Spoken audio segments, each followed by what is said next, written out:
Before we start, I want to show you guys a clip. Oh, okay.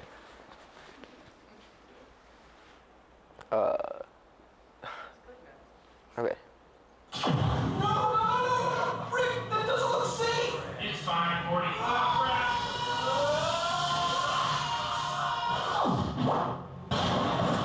Hi, strangers. Who wants a Krabby Patty?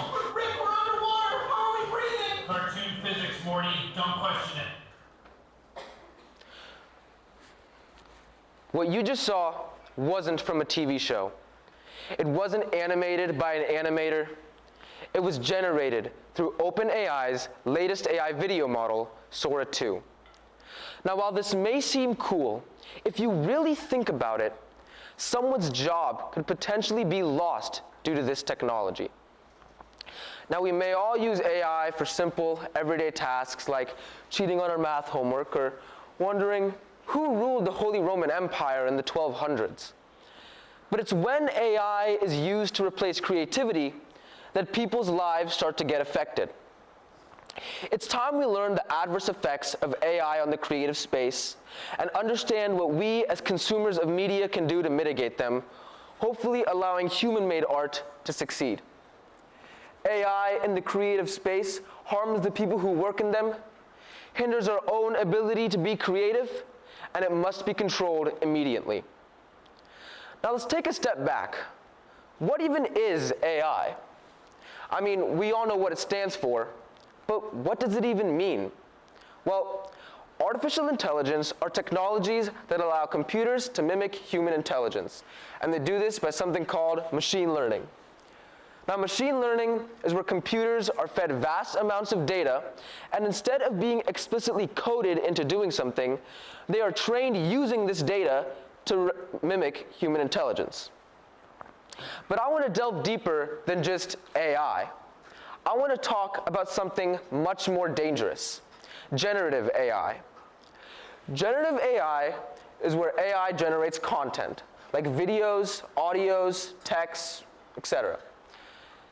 Now, you may have heard of some of the big generative AI sites like ChatGPT, Grok, Google Gemini, and what these sites do is they ask the user for an input in the form of a prompt, and the site generates an output in the form of, again, a text, video, audio. You get the point.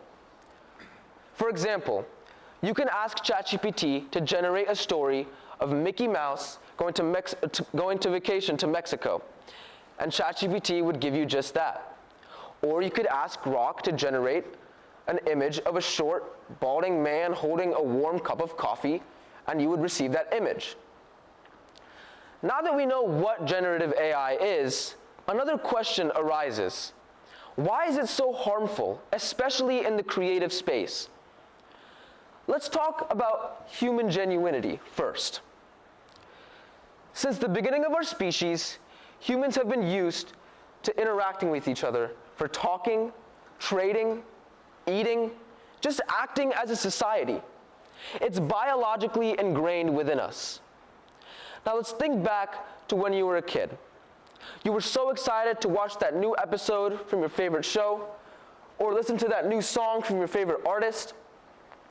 And the reason that you fell in love with those characters or those lyrics was because the people who created those enjoyed creating them just as much as you enjoyed experiencing them. They put thought and care into the final product. There was actual human soul baked into it. Without human genuinity, your favorite pieces of media wouldn't be possible. Human genuinity also shows the progress of mankind.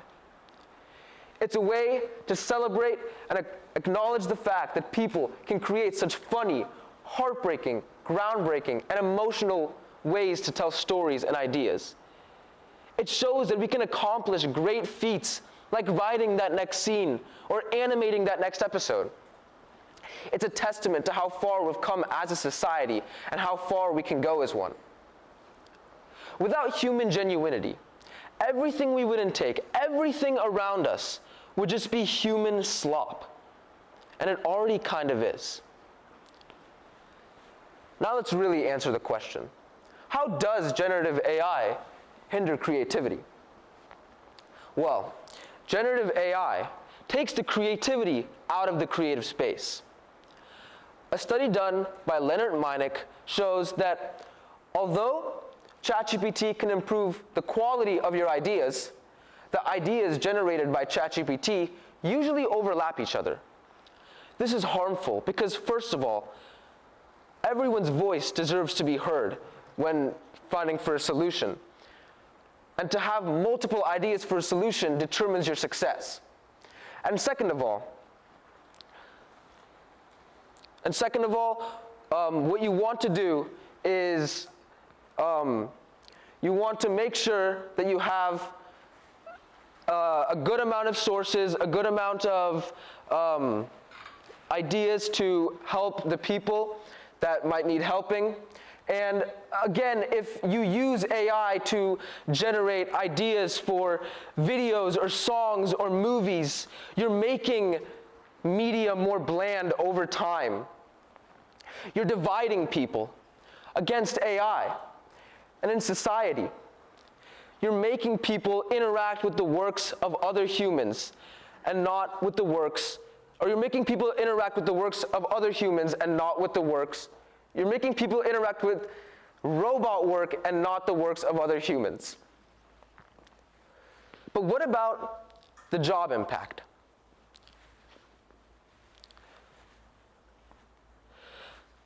These days, AI has gotten so realistic that it can almost perfectly replicate anything.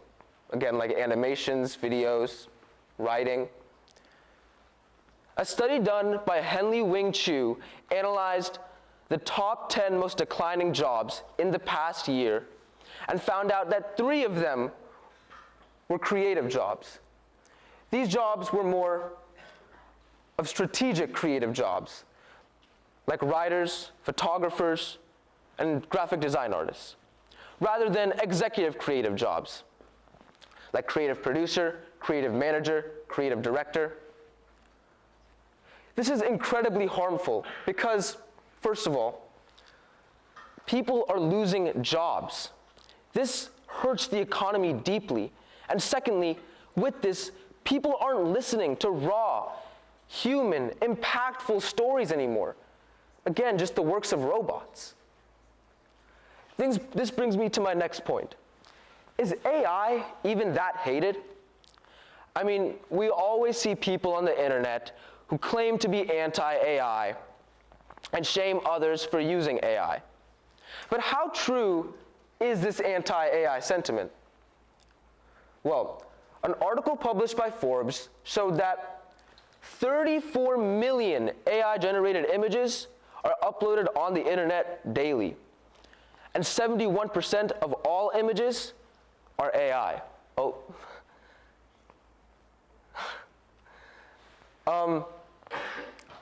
This shows a growing concern of people becoming more tolerant towards generative AI usage and others not understanding the harmful effects of AI. And this brings me to my final point. How do we stop this? How do we bring back creative jobs, creativity, and creativeness? Well, the first thing is acceptance. We need to accept that AI is a powerful tool and that it's going to be in our society for the rest of our lives. But there are things we can do to mitigate them.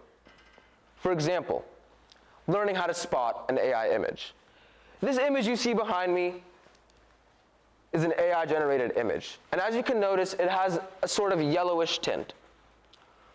This is a common indication that the image was generated using artificial intelligence.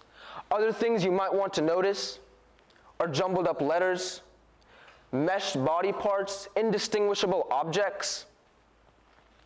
And as for videos, if you hear a grainy human voice talking, that could also be an indication of AI. But sometimes our brains can't understand the difference between real life and artificial intelligence. We have to use media literacy.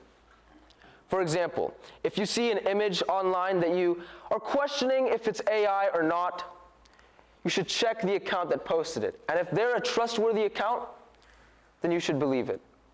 But if they've posted AI-generated content in the past, then you may want to take it with a grain of salt. But at the end of the day, if you see AI content, you want to do one simple thing: block them. We want to make social media a more creative space and a safer place for everybody.